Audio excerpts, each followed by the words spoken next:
So here are the tools that you'll need for the job.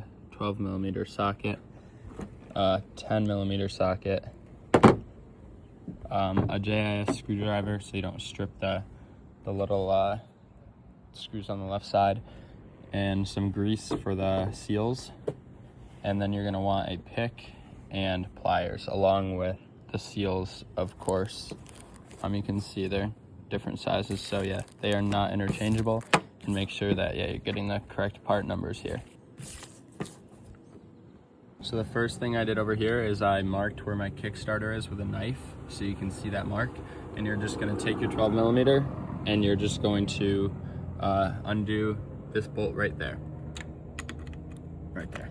So now that this bolt is out, it was pretty easy to take out. You're just gonna wanna go and slide this off. It's definitely easier with two hands. 1 second. All right, and just like that, it is off. You can see our seal there. You can see the little bit of oil around it. Not ideal. It leaks a little bit. It's not too bad, but it's not great. Yeah, came off pretty easy. So now we're just gonna use our pick and we're going to just pry this out. You're gonna try and kind of carefully work around it so you don't scratch anything in there. But you also don't need to savor the seal because we've got a new one. So what I kind of ended up doing there is just kind of picking at it until I could get in behind it up top, as you can see, and just kind of peeling it out. This one actually looks pretty good, but for some reason there was still a slight little leak, so I'm just gonna replace it. I'm not sure about what the previous owner did, but I noticed an issue, so I'm just kind of doing it. You can see them there next to each other. Perfect fit. This is the hole after. You can see a little bit of that leftover oil right in there. So now what we're gonna do is just take a paper towel like this, and just fold it up, just like that. Get it in there, and just kind of get it all up and around there. You're gonna wanna clean it all up, just like that. So now what you're gonna wanna do is lather this up in oil. See how I got it all in the creases there? And you're gonna wanna make sure that this spindle is clear. I'm gonna do that. I cleaned in there, but I forgot about the spindle. Hold up.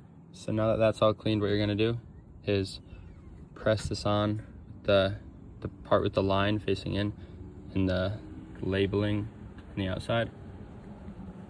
And I saw someone else online do this, but you take a 19mm socket or anything that fits right over that spindle, and you put it on.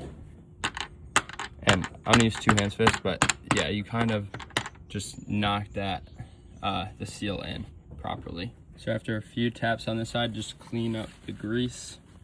And now installing this back on after that's all cleaned up, you're just gonna wanna make sure that you line that up just like that. And then you're gonna make sure it's all the way on. You know, give it a few more taps with the mallet, etc. And then you're gonna put that bolt back in. Okay, so not an official torque spec, but it's tight. And I'm just gonna tighten it until it's on there decently well and not much more than that. So for this next part, you're just gonna take a JIS and you're going to, well, I'm gonna probably grab the bigger one than this actually, because as you can see, there's a little bit of wiggle room in there. I don't love that, so I'm gonna grab the bigger one. Yeah, it's a pretty small head there. So you're gonna grab the bigger one. You can hear plastic, and watch out, there's a gasket there as well, it looks like. So I have like a little gasket thing here. I'm not really sure what's going on, but I'm gonna pop this one off, this one off, this one off, and this. I think that's it, but I'll keep you updated. Well, first I'm gonna remove this little 10mm and pop this shifter off, and make sure to mark it as well. Now I'm just gonna pop off my skid plate with this, and that as the 10mm bolts, just to access that, and I'll show you why in a second. All right, so these are actually all of the screws locations.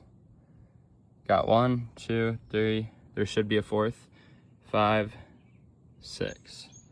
Because the 4th of mine is stuck in here, so yeah, it's kind of just gasketed on there for whatever reason. All right, so there's gonna be this little roller and then a spindle, and you're just gonna kind of grab it with pliers and lightly you know, twist it off. And then I'm gonna grab that little disc as well. So yeah, this one you can really tell that that's where the oil is coming out of. This one is soaked. So yeah, you're gonna clean up this washer just a little bit, and then clean up this as well while you're at it, and just kind of clean the surrounding area. All right, so now after cleaning that up a little bit, we're gonna do the same thing with the pick. We're just gonna go crazy, and we're gonna pop that thing out. Oh wait, this one might be a little bit easier. See this? Oh, look at all that oil. But yeah, this is kind of what you want to do. Yeah, I'm gonna use 2 hands, but you get it. So seal's out.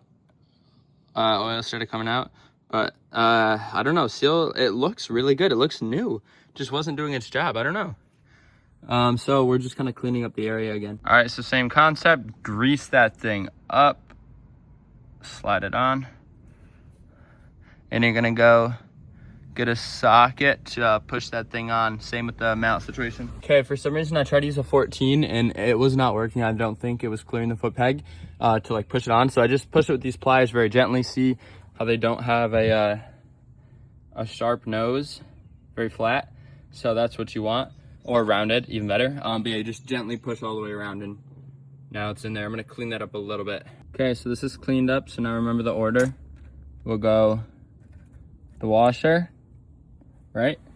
And then put this little spin on and clean it up just a tad. Put that on.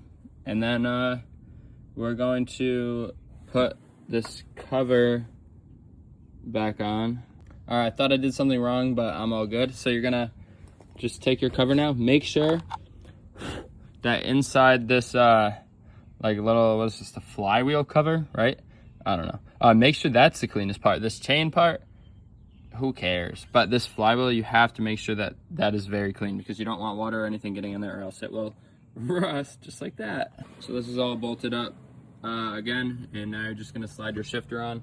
Again, I have marked it with a knife just so I know where I had it, unless you're gonna change your placement, but just know beforehand if you want to, because I'm gonna put mine right where I had it, because it's great. All right, and just like that, it's all done together. Your shifter should no longer leak. I also put the little socket on here and then knocked that on just to get it on all the way. It looked like it compressed that little yellow roller in there, so not sure if that's good or not, but I'm actually now also going to have to bend my shifter out a little bit because it doesn't quite clear this case. So I'm not sure if you're supposed to hit it on there or not, but all I did with this is, yeah, you throw this on there, you just kind of wiggle it this way, it'll fold over, and then, as you can see, clears it. So we're good. We are completed. And then lastly, if you want, you just check your oil level. I need to do the oil soon, but I do it every 1,000 miles, approximately, sometimes less, but yeah, it's a pretty good level, and it's on level ground because it's on the stand, but it's on my driveway, so.